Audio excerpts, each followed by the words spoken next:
സർവത്ര ദേവീ നാമ സങ്കീർത്തനം മഹാദേവ്യേ നമഃ.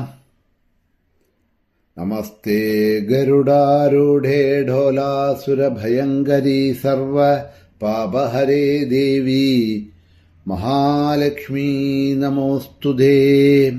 മഹാലക്ഷ്മീ നമഃ. സുപ്രഭാതം, ശുഭദിനം. എല്ലാ ധന്യാത്മാക്കൾക്കും പുലർകാല വന്ദനം. ശ്രീമദ് ഭാഗവത നിത്യപാരായണ ദേവി ഭാഗവത നിത്യപാരായണ പരമ്പരയുടെ ഇന്നത്തെ യജ്ഞവേദിയിലേക്ക് എല്ലാ സജ്ജനങ്ങൾക്കും സുസ്വാഗതം. നവമസ്കന്ധം 39-ാമത്തെ അധ്യായം മഹാലക്ഷ്മി ആഖ്യാനമാണ് ഇന്നലെ മുതൽ തുടങ്ങിയത്. ഭഗവാൻ ദ്വിഭുജധാരിയായ കൃഷ്ണനായും ചതുർഭുജധാരിയായ വിഷ്ണുവുമായി രണ്ടായി പിരിഞ്ഞു. ദേവി രാധാറാണിയായും ലക്ഷ്മി ദേവിയായും പിരിഞ്ഞു.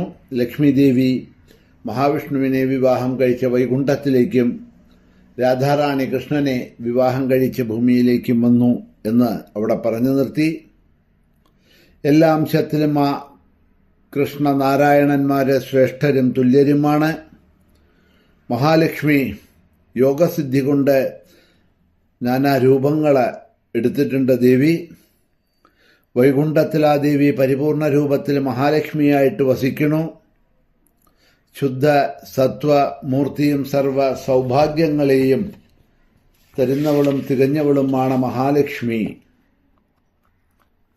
സർവ സ്ത്രീകളിലും പ്രേമസ്വരൂപത്തിൽ വസിക്കുന്നത് ആ മഹാലക്ഷ്മി തന്നെയാണ്. ആ മഹാലക്ഷ്മി തന്നെയാണ് ശക്രൻ എന്ന് പറഞ്ഞാൽ ഇന്ദ്രന്റെ സമ്പത്തായിക്കൊണ്ട് സ്വർഗലക്ഷ്മിയായിട്ട് സ്വർഗത്തിൽ ശോഭിക്കുന്നത്. ആ ലക്ഷ്മി തന്നെയാണ് പാതാളത്തിൽ നാഗലക്ഷ്മിയായും രാജാക്കന്മാരിൽ രാജലക്ഷ്മിയായും ഗൃഹസ്ഥന്മാരുടെ ഗൃഹങ്ങളിൽ ഗൃഹലക്ഷ്മിയായും വസിക്കുന്നത്. ഗൃഹസ്ഥന്മാർക്ക് സർവമംഗളങ്ങളും നൽകുന്ന ദേവി സർവസമ്പൽ സ്വരൂപിയായിട്ട് വിരാജിക്കണു.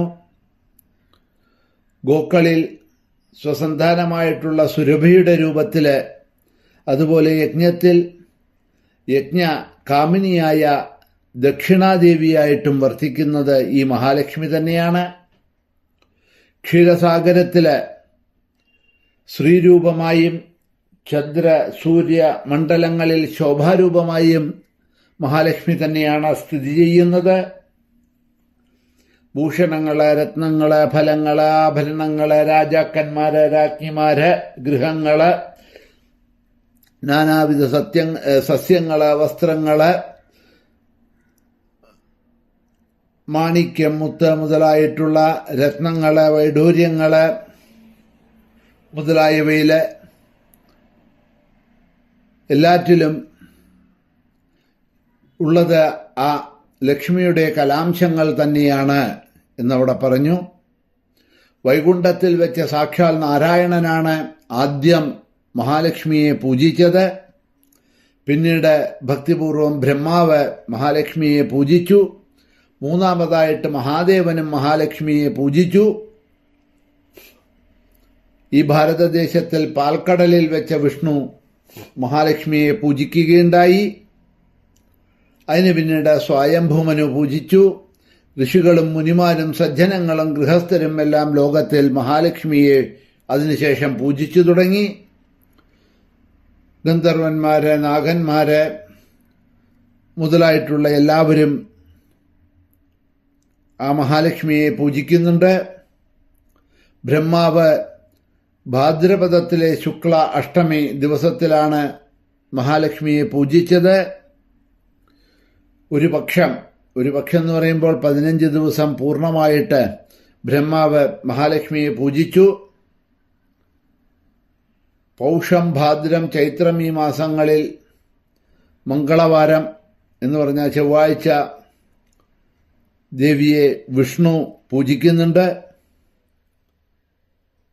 വർഷാവസാനത്തിലെ മകരസംക്രാന്തിക്ക് മധ്യാഹ്നത്തിലെ മംഗളപ്രദമായ കലശത്തില് മഹാലക്ഷ്മിയെ ആവാഹനം ചെയ്ത്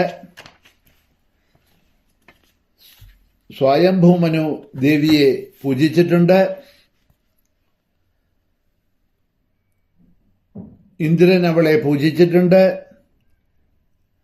രാജാവായിട്ടുള്ള മംഗളൻ മംഗളാരൂപത്തിൽ ഈ ദേവിയെ ആരാധിച്ചു എന്ന് പറഞ്ഞു. അതിനുശേഷം രാജാക്കന്മാരായിട്ടുള്ള കേദാരൻ, നീലൻ, സുബലൻ, നളൻ, ധ്രുവൻ, ഉത്താനപാദൻ, ശക്രൻ, ബലി, കശ്യപൻ, ദക്ഷൻ, കർദ്ധമൻ, വിവസ്വാൻ, പ്രിയവ്രതൻ, ചന്ദ്രൻ, കുബേരൻ, വായു, യമൻ, വന്നി, വരുണൻ ഇവരെല്ലാവരും ആ മഹാലക്ഷ്മിയെ യഥാവിധി പൂജിച്ചിട്ടുണ്ട്. ഇപ്രകാരം എല്ലാ സ്ഥലത്തും എല്ലാവരും ആ ദേവിയെ പൂജിക്കുന്നു, സദാ വന്ദിക്കുന്നു, നമസ്കരിക്കുന്നു. സർവവിധങ്ങളായ ഐശ്വര്യങ്ങളുടെയും അധിഷ്ഠാന ദേവതയാണ്, സർവ സമ്പൽ സ്വരൂപിണിയായിരിക്കുന്നതായിട്ടുള്ള ആ മഹാലക്ഷ്മി എന്ന് ആ മഹാലക്ഷ്മിയെപ്പറ്റി വർണ്ണിച്ചുകൊണ്ട് ഈ 39-ാമത്തെ അധ്യായം ഇവിടെ അവസാനിക്കുന്നു. മഹാലക്ഷ്മി ആഖ്യാനം തുടർന്നും വരുന്നുണ്ട്. അടുത്ത അധ്യായങ്ങളിലും നമുക്ക് കാണാം. അടുത്ത 39-ാമത്തെ അധ്യായം നമുക്ക് നാളെ അവലോകനം ചെയ്തു കൊണ്ടുപോകാം. ഇന്നിവിടെ തന്നെ നിർത്തുന്നു. എല്ലാവർക്കും ശുഭദിനം നേർന്നുകൊണ്ട് മഹാലക്ഷ്മി നമഃ.